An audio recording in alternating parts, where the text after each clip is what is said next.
Hari ini, mari kita menyelidiki firman Tuhan dengan judul, Di dalam Dia yang memberikan kekuatan. Kita sering berpikir bahwa hasil baik bisa didatangkan ketika kita berada dalam keadaan yang baik, selama kita melakukan apapun, seperti bekerja Injil ataupun bekerja di dunia. Tetapi, hampir semua nenek moyang iman kita hidup dalam keadaan yang sulit dan bekerja untuk Injil dalam keadaan itu. Kita bisa berkata bahwa itulah pekerjaan Injil kita. Saya berpikir bahwa kita perlu menemukan perihal yang penting, bahwa kekuatan Tuhan selalu diberikan kepada kita dalam keadaan di mana kita menderita karena kekurangan. Di dalam sejarah dunia, tidak ditemukan seorang pahlawan atau sejarawan yang hebat pun datang dari keadaan yang nyaman, keluarga baik, dan kondisi baik, ataupun lingkungan yang sempurna. Biasanya, banyak orang hebat yang namanya dihormati di dunia telah mengatasi semua kondisi buruk dan keadaan yang sulit. Bukankah kita bisa melihatnya? Saudara-saudari, tahukah negara Roma, Julius Caesar, yang dianggap cikal bakal bapak Roma, sudah menderita penyakit ayan. Dia mengatasi permasalahan fisiknya dan menjadi orang yang telah membangkitkan fondasi kerajaan Roma yang lebih kuat. Bahkan Agustus, satu dari kaisar Roma yang terhebat, telah menderita tukak lambung dalam seumur hidupnya. Manusia bisa berpikir, kalau aku hidup dalam keadaan seperti dia, aku tidak akan mengalami kesulitan dan tidak akan khawatir akan apapun. Namun, setiap orang dari mereka mempunyai kekurangan dan rintangan. Tokoh-tokoh tersebut sudah mengatasi segala hal itu. Bahkan, jika kita lihat sejarah kepercayaan kita ke belakang, di antara para rasul yang beriman, seperti Petrus, Yohanes, dan Yakobus, berada dalam lingkungan dan keadaan. Apakah tokoh-tokoh ini berasal dari lingkungan yang paling baik pada zaman itu? Mereka bukan anak-anak keluarga raja, tetapi sudah bekerja sebagai nelayan atau pemungut cukai. Dalam keadaan begitu, mereka telah bertemu Kristus dan mengharapkan kerajaan surga melalui Kristus. Kemudian, mereka sudah menjadi tokoh-tokoh yang hebat dalam keimanan bagi umat manusia di zaman ini, bukan? Aku kurang bisa melakukan itu karena aku bukan lulusan Universitas Harvard. Aku kurang sanggup karena tidak lulusan Universitas Nasional Seoul. Walaupun kita tidak lulus Universitas Harvard atau Universitas Nasional Seoul atau universitas tertinggi di bumi ini, dari siapakah kita sedang belajar hikmat untuk mengurus alam semesta?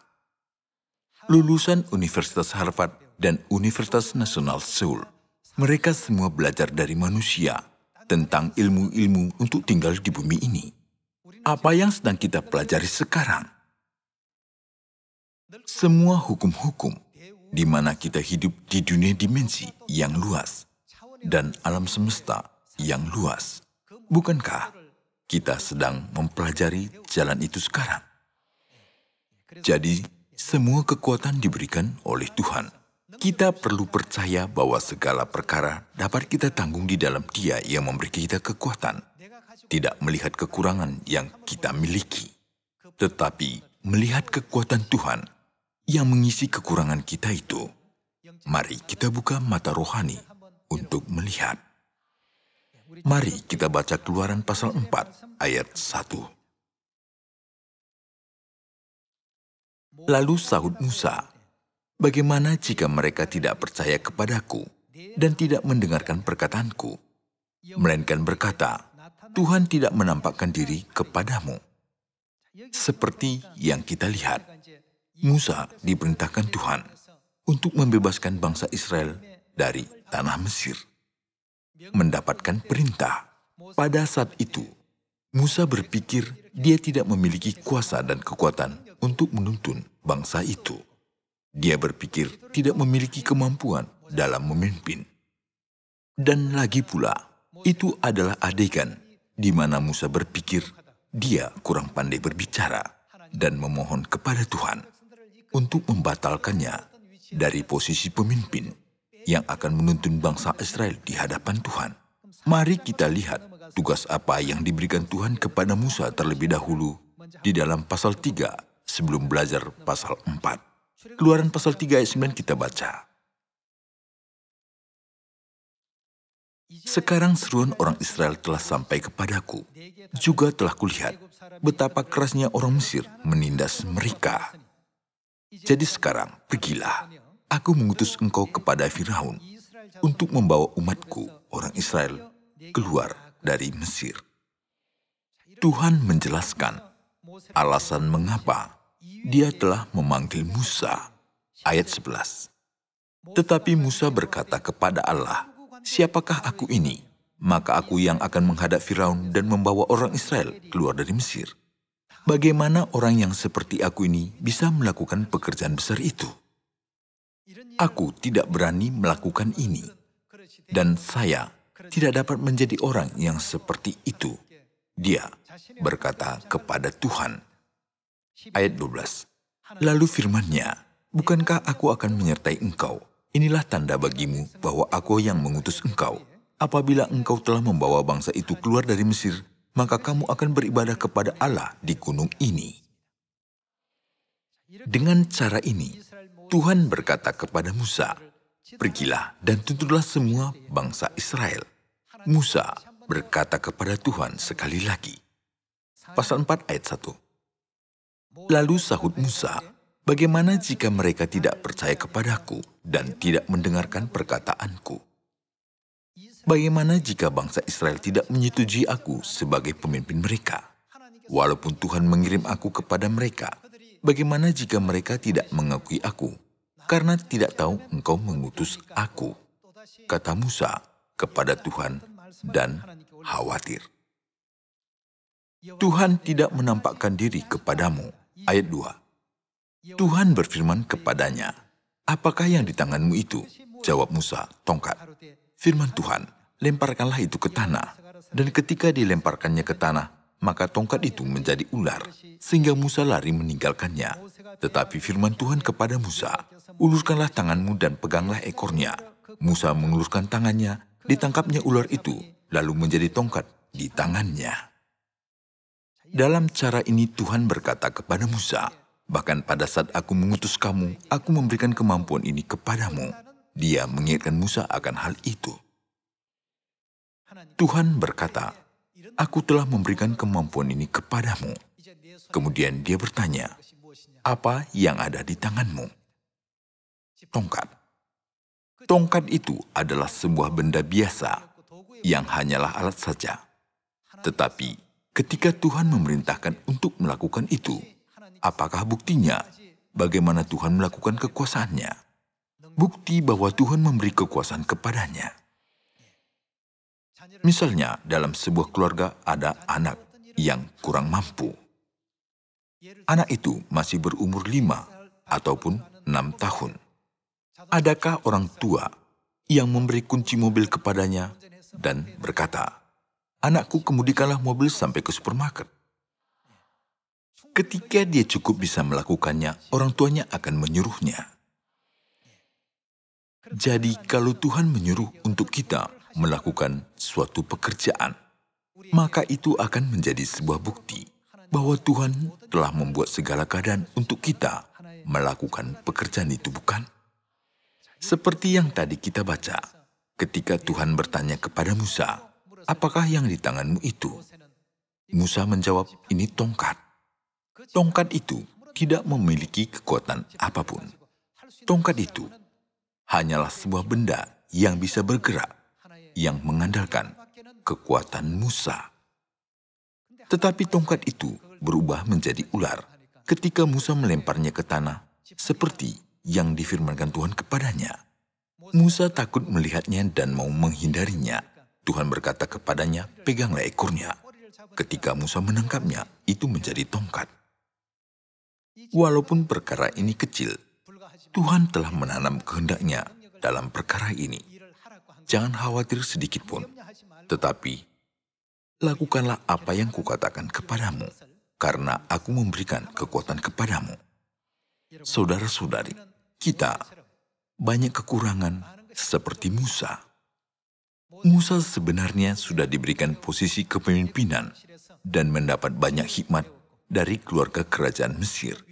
Namun, dia belum pernah belajar tentang cara memimpin rakyat dalam bidang agama. Dia orang awam tentang kepemimpinan agamawi. Maka, dia takut. Sanggupkah saya memimpin bangsa ini dengan benar? Dapatkah aku bekerja sebagai penengah antara Tuhan dan bangsa ini? Dia sangat takut ketika memikirkan ketidakmampuannya.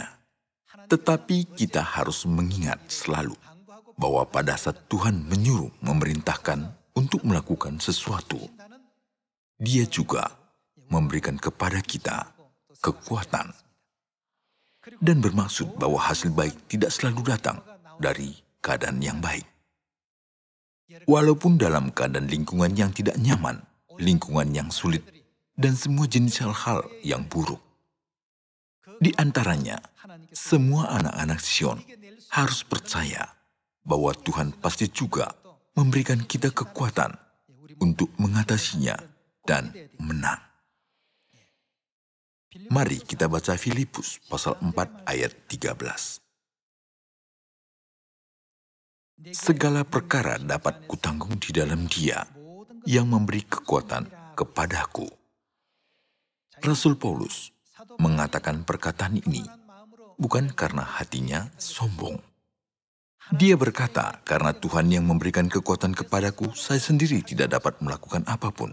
Tetapi di dalam Tuhan yang memberikan kekuatan kepadaku, aku dapat melakukan segalanya." Kita juga sama. Kita bisa melakukan segala perkara di dalam Dia yang memberikan kekuatan kepada kita. Walaupun kita pertama kali berjalan di jalan itu dan pertama kali bertemu orang itu. Kalau kita bersandar kepada kekuatan kita dan berpikir, apa yang harus kukatakan untuk jiwa ini dipimpin kepada Tuhan, maka kita akan terus gagal. Kita kurang berkekuatan seperti Musa, tetapi ketika Tuhan bertanya, "Apakah yang ada di tanganmu?" Itu hanyalah tongkat yang amat sederhana. Tetapi pada saat kuasa Tuhan diberikan, segala sesuatunya mulai berubah. Ketika Tuhan menggunakan kita sebagai bejanannya, hal-hal yang belum pernah dialami sama seperti Musa, keadaan yang belum pernah ditemui. Semua kondisi dan lingkungan itu adalah sulit. Tetapi di dalam Dia yang memberi kekuatan apa yang terjadi. Tuhan telah membuat segala keadaan untuk kita bisa melakukan segalanya. Kita harus percaya kepada Tuhan. Di dalam kepercayaan kepada Tuhan, segalanya akan diselesaikan. Itulah nasib pekerja Injil kita. Tolong ingat akan hal ini. Ketika Tuhan bertanya kepada kita, "Apakah yang di tanganmu sekarang?" Kita tidak bisa menambahkan sesuatu pada apa yang kita pegang sekarang. Namun demikian, kita harus selalu mengingat bahwa Tuhan selalu memberikan kekuatan kepada kita jauh daripada apa yang kita miliki, bukan? Mari kita baca Matius pasal 28 ayat 18. Yesus mendekati mereka dan berkata, "Kepadaku telah diberikan segala kuasa di surga dan di bumi. Karena itu pergilah, jadikanlah semua bangsa muridku, dan baptislah mereka dalam nama Bapa dan Anak dan Roh Kudus. Dan ajarlah mereka melakukan segala sesuatu yang telah kuperintahkan kepadamu. Dan ketahuilah, aku menyertai kamu senantiasa sampai kepada akhir zaman." Pergilah kepada semua bangsa. Musa menunjukkan kepada Tuhan banyak alasan ketika disuruh untuk pergi kepada bangsa Israel. Karena dia tahu dia kurang dalam banyak hal. Dia pernah berkata kepada Tuhan bahwa dia tidak pandai bicara dan berkata kepada Tuhan tentang kekurangannya. Tetapi Tuhan berkata, bukankah aku yang memilih kamu? Aku memilih kamu bukan karena kekuatanmu. Aku tidak memilih kamu karena kepemimpinanmu ataupun kepandaianmu untuk bicara. Aku melihat apa yang ada di dalam hatimu, seperti iman kepadaku dan hasrat untuk aku. Tuhan memilih manusia dengan melihat apa yang tidak bisa kita ketahui dan lihat. Terkadang memanggil Petrus, terkadang Yohanes, terkadang Matius. Tuhan memilih kita dan menetapkan kita di posisi tertentu untuk menanggung tugasnya dengan melihat apa yang tidak kelihatan di mata manusia, tetapi kelihatan di mata Tuhan, bukan? Tuhan memberi kekuatan kepada kita yang bekerja lebih banyak lagi. Kita disuruh untuk pergi menginjil kepada semua bangsa di Samaria dan sampai ke ujung bumi. Di antara kita, tidak ada orang yang khawatir dengan berpikir, bagaimana aku bisa memberitakan Injil kepada suku ini? Bagaimana dengan suku itu? Tetapi Tuhan, bagaimana dengan kita? Di dalam Dia yang memberikan kekuatan kepadaku. Segala perkara mengandung keadaan apapun, kondisi apapun, alat apapun, dan sebagainya. Semua itu tidak menjadi masalah bagi kita. Segala perkara dapat kutanggung di dalam Dia yang memberi kekuatan kepadaku. Karena Tuhan membuat kita bisa melakukan segalanya. Dia menyuruh kita untuk pergi ke semua bangsa, bukan? Oleh karena itu, ketika Tuhan mengutus 12 pengintai Israel ke Kanaan, 2 orang dari mereka berkata bisa ditaklukkan, sedangkan 10 orang yang sisanya berkata tidak bisa. Mengapa 10 orang itu berkata tidak bisa? Jika kita mengamati firman-firman Alkitab, maka kita akan menemukan mereka hanya memikirkan kekuatan mereka. Lalu mengapa Yosua dan Kaleb yang pengintai juga berkata, kita bisa? Mereka tidak melihat kekuatan mereka, tetapi kekuatan siapa? Kekuatan Tuhan. Perintah itu diberikan oleh siapa? Mereka sudah tahu perintah itu diberikan dari Tuhan dan mengandung janji Tuhan.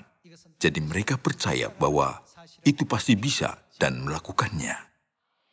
Sampai sejauh mana Yosua memandang rendah mereka. Merendahkan seperti roti. Dia menganggap mereka sebagai roti yang dia masak. Mereka akan kita telan habis. Mereka bukan apa-apa. Di belakang katanya mereka bukan apa-apa. Ada arti Tuhan menyertai kita. Saudara-saudari, kemana saja kita pergi, kita tetap percaya bahwa segala perkara dapat kita tanggung di dalam Dia yang memberi kekuatan kepada kita. Saudara-saudari, ketika Tuhan memberi tugas kepada kita untuk pergi memberitakan Injil kepada semua bangsa di Samaria dan sampai ke ujung bumi, kita khawatir karena tidak bisa berbahasa Inggris atau bahasa asing apapun dan akan hanya menghabiskan waktu. Tetapi itu kekhawatiran yang tidak perlu. Tuhan telah mendorong hati pendengar Injil dengan apa saja. Oleh karena itu, sekarang Sion didirikan di seluruh dunia, bukan? Harus percaya hanya kepada Tuhan. Kita melihat Tuhan bukan dengan kekuatan kita, tetapi melihat segalanya dengan kekuatan Tuhan. Biasanya, kita tidak bisa melihat sisi belakang kita, tetapi bisa melihatnya dengan menggunakan cermin. Jangan lupa bahwa Tuhan selalu menyertai kita. Daud, Salomo, Gideon, Yosua, dan Musa, mereka semua telah berkata, aku banyak kekurangan. Bagaimana aku orang yang kurang ini melakukan itu? Mereka telah menganggap mustahil apa yang diperintahkan Tuhan kepada mereka karena melihat kekuatan mereka. Sama halnya dengan Salomo. Ya Tuhan, bagaimana aku yang masih sangat muda ini bisa memerintah umat-Mu yang besar ini? Dia sangat khawatir. Dia masih muda dan banyak lawan politiknya. Dia sangat khawatir bagaimana aku bisa memimpin bangsa ini dalam keamanan menurut kehendak Tuhan. Lalu dia mempersembahkan 1000 korban bakaran kepada Tuhan.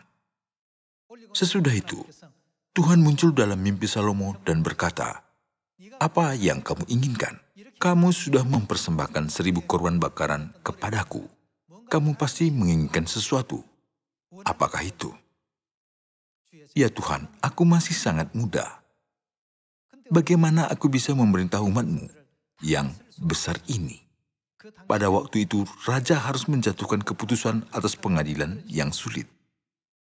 "Berikanlah kepadaku kebijaksanaan untuk menimbang perkara, supaya umat-Mu tidak menderita ketidakadilan." Tuhan senang hati mendengar keinginan dari Salomo ini. Salomo tidak meminta apapun untuk kehormatan dirinya atau kemasyuran dirinya, tetapi hanya meminta hikmat untuk menghakimi umat Tuhan dengan benar. Sebab Salomo meminta hikmat untuk tidak seorang pun menderita ketidakadilan. Karena penghakiman, Tuhan mengaruniakan hikmat, baik kekayaan maupun kemuliaan kepada Salomo. Dengan begitu, Salomo menerima hikmat, salah satu kekuatan Tuhan, dan memerintah kerajaannya menjadi kuat dan kaya. Sejarah ini bisa kita lihat di dalam 1 Raja-Raja, bukan? Pada saat awalnya juga, Salomo melihat atas dirinya sendiri. "Aku sangat kurang, bagaimana aku bisa melakukannya?" Tetapi dia ditambahkan dengan kekuatan Tuhan, dan akhirnya dia menjadi seorang raja yang agung, yang bisa memimpin kerajaannya, seperti yang dia inginkan, bukan? Bukan hanya Salomo saja, sama jugalah dengan Gideon. Pada waktu bangsa Israel di tangan Midian, Tuhan menghendaki memerdekakan mereka melalui Gideon. Ini kata Gideon pada awalnya, "Kaumku adalah yang paling kecil di antara suku Manasye, dan suku itu pun paling kecil di antara 12 suku Israel. Bagaimana aku ini bisa menyelamatkan orang Israel daripada tangan orang Midian? Latar belakangku juga buruk dan kemampuanku sangat hina. Bagaimana aku bisa menyelamatkan bangsa ini dari tangan orang Midian?" Sama halnya pikiran manusia. Jika ada firman, "Pergilah ke Samaria dan sampai ke ujung bumi," maka akan baik mengandalkan firman Tuhan dan pergi. Tetapi khawatir duluan, "Aku belum siap ini dan itu. Aku kurang bisa ini dan itu. Bagaimana aku ini bisa melaksanakan pekerjaan yang besar itu?" Lihatlah ke atas, ada Tuhan. Tuhan telah membuat segala keadaan untuk kita bisa melakukan itu. Tuhan sudah menghancurkan palang tembaga, pintu tembaga, dan tembok, dan membuat segala keadaan dan kondisi untuk kita menang ketika kita pergi. Tuhan sudah memberikan kekuatan kepada kita. Tetapi kekuatan Tuhan tidak dinyatakan karena kita tidak melakukannya. Tuhan telah memanggil kita yang kurang, seperti Salomo, Gideon, Rasul Paulus, dan Petrus. Hasil baik tidak selalu didatangkan dari keadaan yang baik. Jadi, walaupun di hadapan kita ada keadaan yang belum kita alami, dan keadaan yang sulit, dan ada hambatan yang harus kita atasi, kita tetap mengingat bahwa Tuhan memberi kekuatan kepada kita, dan Tuhan menyertai kita. Kita tidak boleh menimbang perkara-perkara dan menghakimi itu tidak bisa dengan kekuatan kita seperti 10 pengintai, tetapi harus memegang kepercayaan kita seperti Yosua dan Kaleb yang berkata, "Mereka akan kita telan habis." Lihat, segalanya dengan kekuatan Tuhan, dan memberitakan Injil ini di Samaria dan sampai ke ujung bumi. Beritahukanlah hal yang baik kepada semua orang di dunia. Injil kita disebut apa di dalam bahasa Inggris? Good news. Artinya, kabar baik bukan? Kita tidak boleh menyebarkan apa yang jahat di dunia. Kita tidak boleh memberitakan apa yang jahat dan mengajarkannya. Tuhan menyertai aku. Segala perkara dapat kutanggung di dalam Dia yang memberi kekuatan kepadaku. Mari kita percaya hal ini seperti Yosua dan Kaleb dan memberitakan Injil. Semoga karunia Tuhan menyertai saudara-saudari. Saya menutup khotbah. Terima kasih.